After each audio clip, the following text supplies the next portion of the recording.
Hi, kindergartners. My name is Mrs. Lowe, for those of you all that don't know me. It's so nice to see you today on this fine Wednesday morning or afternoon, whenever you're watching this. I'm going to be talking to you about a fun book, and this book is called Snow. Oh my goodness, and snow gets everybody so excited. But I want to talk to you about a few things before I read you this story. I first am going to talk to you about something called verbs. Can you say that word with me? Verbs. Ooh. Now, some of you all might know what verbs are, but for those of you that don't, verbs are action. Can you all say that? Action. And like sometimes when there's movies or people taping and they say it's time to go, they say action. That means they're ready to act. So you can do actions. So let's think of some actions that you can do. And I'm going to say the action and then we're going to do the action together. Maybe don't actually do it, but stay in place and do it. So like the first verb that I can think of that's an action is run. Can you run? Yeah. Can I run? Yep. So where you are, run. Run. That's an action. Let's try laughing. Ha ha ha ha ha ha. That's an action. Let's try singing. La la la la la la. Good job. That's called an action. Things that you can do. Can you read? Just like we're going to read this book. Can you smile? Let me see it. That's a great smile. Can you blink? That's an action. Those are all action words. So we're going to talk about some sentences up here. And you're going to tell me which word is the action. Let me see if I can turn this. Perfect. Okay, so our first one is way up here. It says, the bear sleeps all winter. And here's a picture of the bear doing something. What is he doing? Show me. He's sleeping. That's the action. So the word sleeps is an action. So that means it's a verb. Everyone say verb action. Verb action. Good. All right, let's try the next one. Rabbits hop in the snow. Show me what they're doing. Hop. That's a verb. That's an action. Geese fly in the sky. What are these geese doing? Show me. They're flying. So the word fly is an action, and that is a verb. A fox runs fast. What is this fox doing? It's running. That is the action. That's exactly right. Now we know nouns are person, place, thing, animal. In my class, we have some actions to do. Everyone say person, and they pose like a model. Everyone pose because that's an action. Place, a thing, and an animal. Those are all nouns. And so the action words, the verbs, those tell us what they're doing. Things like they're doing. So like running, hopping, jumping, flying. Those are all actions, things that you can do. Those are called verbs. And we're going to be talking about that this week. Verbs. Can you all say verbs? Verbs. That means they're actions. Can you right now think of an action that you can do? Maybe it's stomping. Can you stomp your feet? Stomp, stomp, stomp. It's not very nice. Maybe it's punching. You would never punch someone, but you can punch in the air.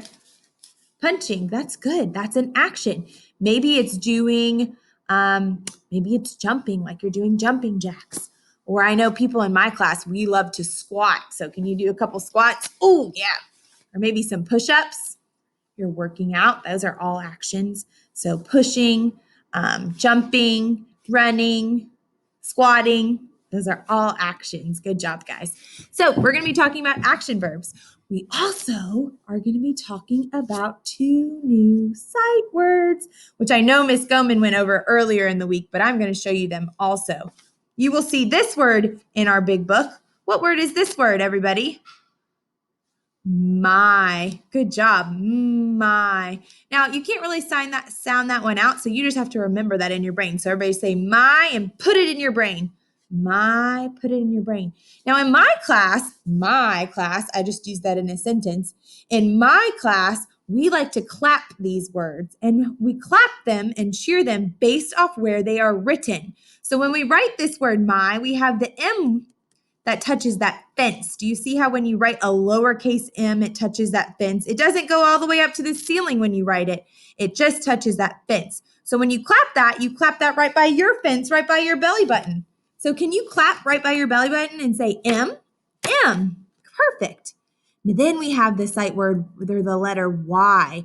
And Y, when we write it, goes deep down into the basement. So we clap way down low by our feet. So it looks kind of like this.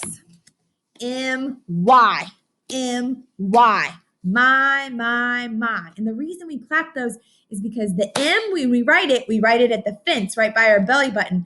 Because when we write it, it doesn't go into the basement and it doesn't touch the ceiling. When we write it, it touches the fence just like this. See that? It touches that fence. M, and then Y goes into the basement. It goes way down under that line when we write it. So here we go. M-Y, M-Y, my. Let's do it again. M-Y, M-Y, my. Great job. All right. And using this word in a sentence, let me think. Which word in this sentence is the verb? The snowman wears my scarf. We use the word my, but which of those is a verb, an action? The snowman wears my scarf. What's the action? What's the snowman doing? You're right. He's wearing a scarf. Oh my goodness. Wear is the action. Good job. All right, here's our next one. Ready? We have the sight word my. Now we have the sight word with. W-I-T-H spells with. That's a cute little song that I hope that you listen to. Now this one, when we clap it, we have a fence letter. We have another fence letter. Then we have two way up high ceiling letters because see, it touches the fence, it touches the fence, it touches the ceiling, touches the ceiling. So when we clap it, it looks like this. W-I-T-H, way up high, because those THs are the T and the H touch that ceiling letter. W-I-T-H, with. W-I-T-H, with. Good job. Can anybody use this sight word in a sentence? With. Try. I go to the mall with my mom. Will you come with me? Let's go play with the snowman outside. Okay, here's a sentence I have for you. Trees are covered with snow. Good sentences. All right, time for our story. But before we get started, authors use some clues in their story so that they don't have to say everything they want to say. So this book is called Snow. Can you see that? It's called Snow. And there's clues that the authors and the illustrators give you so that they don't have to say, look at the rabbits in the picture. Look at them laying in the snow. They're smiling because they're happy they're in the snow. You can just put those little things in your brain just by looking at this picture. So by looking at this picture, I can tell, they might like the snow. Or, there's lots of snow, or their fur is white like snow. And while we're reading, we use our brains to make predictions and make some things and think about some things while we're reading. So the whole time we're reading, you're not just sitting there listening. Your brains are working the whole entire time as you're listening. So to get started, there are some clues. If the book is about snow, should I put on my sunglasses? No, why would I not put my sunglasses on? Maybe because I think it might be hot with sunglasses. What about a hat? Should I put a hat on while I read my story about snow? I think I will. Usually hats cover your ears and keep you warm, but this hat is a cute little Santa hat. So it's kind of festive. All right, here we go. Snow. Now I wonder what this is going to be about. Remember, we're using clues to tell us about how things are. So snow, we're going to use our brains while we're listening.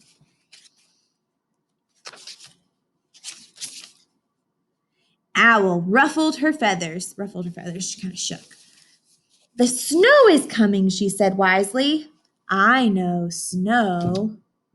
Now, owl is wise. So there's a vocabulary word, wisely. That means that owl is very smart, wisely. That's a vocab word I want you to remember. The geese were gathering snow, they said, with a shiver. Ooh, our lake will freeze. Here's our sight word. They said with a shiver. And it said, our lake will freeze. Ooh, they're so cold. Yes, the snow is coming, said Moose. I can smell it in the breeze. Ooh, see the snow is smelling? And looking at this picture, what season are they in right now? Do you see the leaves? I wonder what month that would be. So this is it's probably the end of fall, right? Yeah, I would think so. Maybe it's even November in this story. I don't know.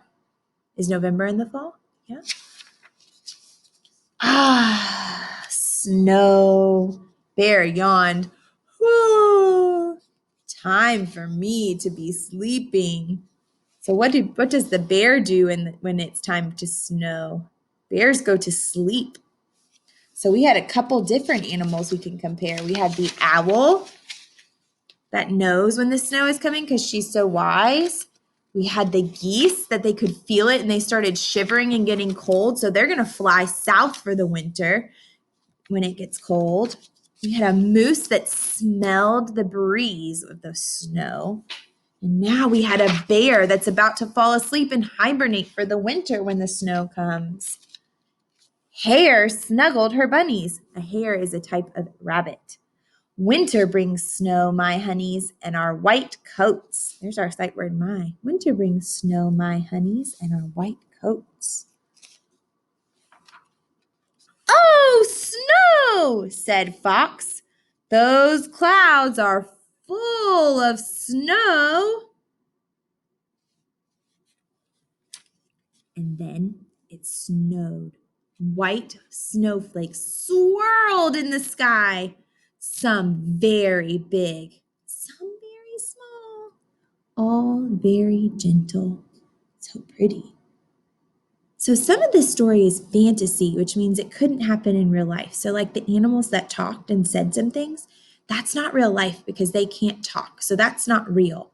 But some of these things in the story feel real. Like, do bears hibernate in the winter? Yes. Does snow kind of look like this and snow that things again happens? Yeah, that's real. But this story is still fantasy because animals can't talk like that. They can't use words like we use words. Now, do they talk and they communicate? Yes, but they don't use the words that we use. The forest was still. It was covered with a sparkling blanket. Oh, how pretty.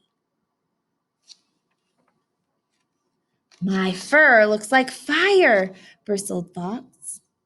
Against this white snow, what stands out really? It's beautiful. You see those cute little bunnies behind? We are white as we can be, giggled the bunnies, white as snow. Picture, that's the same picture as the front. Can you all giggle with me?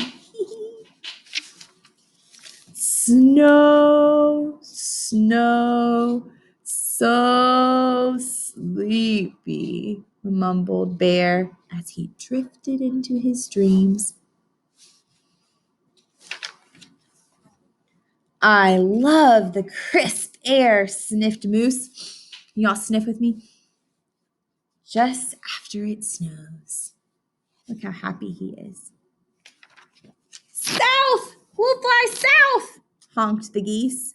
So long, snow! I know you all seen them fly in their V in the sky.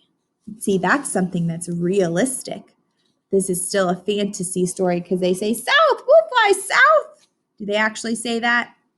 No, they might say that in their own language, but not in ours. The snow will stay, said Owl, but one spring day it will drip, drop, melt away. I know snow, she said wisely, but I sing spring. Why do you think she sings in the spring? Because that's when the birds and things come out. That's exactly right. So can you all say these vocabulary words with me? drifted, gathering, swirled, and wisely. So those are our vocab words for this week. I really hope that you loved listening to this story and hearing some fun details about some snow and using our brains as we were reading this story. We used our brains to tell us what some of those pictures were and what they looked like. And just by looking at them, we could use our brains and learn some things. So that's pretty cool. So right below, what you're going to do is you're going to answer this essential question. And it is, what do animals do when the weather changes? So we saw with our moose that it was fall. And we saw that it was fall because the leaves were still blowing. And we saw some yellow leaves falling down and some green. You see the leaves. So we knew that it was fall, but it was getting a little chillier and colder.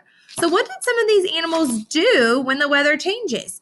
Maybe you think about these bunnies. What did they do when the weather changes? Maybe you think about the geese or the bear or the rabbits or the moose. What did those animals do when the weather was changing? And I'd like you to use your microphone below and tell us, what did those animals do when the weather changes?